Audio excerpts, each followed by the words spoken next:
महाराष्ट्र मुंबई में central bank of India द्वारा राजभाषा हिंदी को बढ़ावा देने के लिए कार्यक्रम का आयोजन किया गया। इस कार्यक्रम में central bank of India Mumbai की कई ब्रांच से पदाधिकारियों ने मौजूद रहकर कार्यक्रम की शोभा बढ़ाई। राजभाषा हिंदी के इस कार्यक्रम में मुख्य अतिथि IPS कैसर खालिद, अतिरिक्त पुलिस महानिरीक्षक महाराष्ट्र शासन मुंबई की भी मौजूदगी अहम रही। आज एक प्रशिक्षण कार्यक्रम था, ट्रेनिंग प्रोग्राम था। जितने भी बैंकिंग सेक्टर के जो मुंबई टाउन की इनकी कमेटी है, राजभाषा के जो प्रभारी अधिकारी थे, उनका ये ट्रेनिंग सेशन था।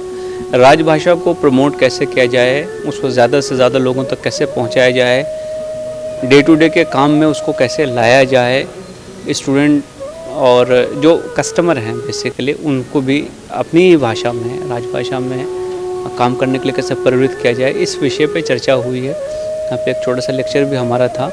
तो हमने लोगों से ये रिक्वेस्ट किया है कि भाषा को एट्रैक्टिव बनाना ज़रूरी है, और जब तक हम उसको इतना एट्रैक्टिव नहीं बनाएंगे कि आज की जो नई जनरेशन है वो इससे जुड़ना पसंद करे, तो भाषा को आगे बढ़ाने में बड़ी दुश्वारी होगी, बड़ी मुश्किलें आएंगी।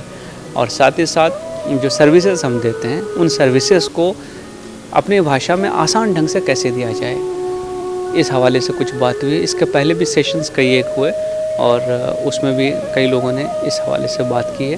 तो मैं समझता हूँ कि एक बहुत अच्छा एक इनिशिएटिव है सेंट्रल बैंक का मैनेजमेंट की तरफ से। उनके सीनियर ऑफिसर्स यहाँ मौजूद हैं और उन्होंने भी मार्गदर्शन किया है।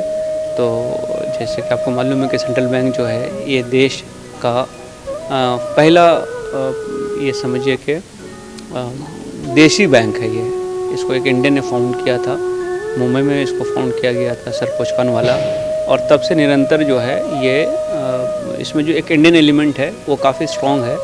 तो मैं समझता हूँ कि ये उसी का एक एक्सटेंशन मुझे दिख रहा है कि उन्होंने अपने इस बैंकिंग सर्विसेज ट्रेनिंग इंस्टीट्यूट में इस प्रोग्राम को आयोजित किया है। मैं शुभकामनाएं देता हूँ और मैं दुआ करता हूँ कि सेंट्रल बैंक जो है वो प्रोग्रेस करे और इस किस्म के प्रोग्राम्स को और आयोजित करे, और राजभाषा के सर्विस में, उसके प्रमोशन में और उसके पॉपुलराइजेशन में ये एक एक्टिव रोल अदा करे।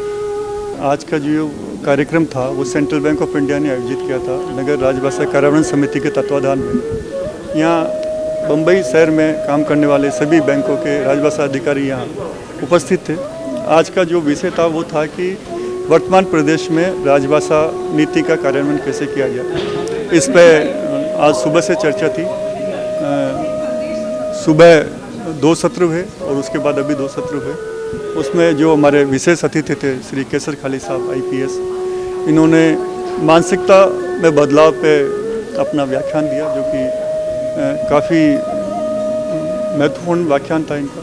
उन्होंने एक संदेश दिया कि हम इस भाषा को सरलता और सहजता से जनमानस तक पहुँचाएँ ताकि ये काफ़ी लोकप्रिय हो और इनका प्रयोग बढ़े। हमारे साथ श्रीमती सुष्मिता भट्टाचार्य भी थी, जो कि उपनिदेशक राजभाषा कार्यान्वयन गृह मंत्रालय भारत सरकार है, और हमारे बैंक के ही महाप्रबंधक श्री श्रीरंजन दास भी इस कार्यक्रम में मौजूद रहे। उन्होंने भी अपने जो विशेष भाषण में, जो विशेष उनका व्याख्यान था, उसमें उन्होंने यही आह्वान किया है कि सेंट्रल बैंक ऑफ इंडिया के जितने भी 35,000 कर्मचारी हैं वो राजभाषा का कार्यान्वयन जो है पूरी तरह से लागू करें और इसको बढ़ावा दें। आज के जो कार्यक्रम था ये हमारे बैंक की ओर से जितने भी इनिशिएटिव्स लिए जाते हैं कि कॉमन लोगों से जुटे रहें या जुड़ें उनसे, तो ये उसका और एक पहल था।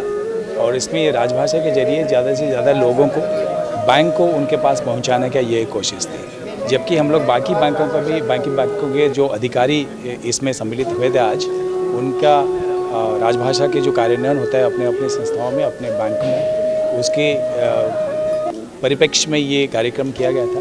लेकिन ये हमारी और एक पहल है कि हम लोग जनमानस से ज़्यादा जुड़ें और लोगों की जो इश्यूज़ हैं, स्पेशली बैंकिंग रिक्वायरमेंट्स है, उसे और भी अच्छी तरह से उनके पास पहुंचा पाएँ। धन्यवाद।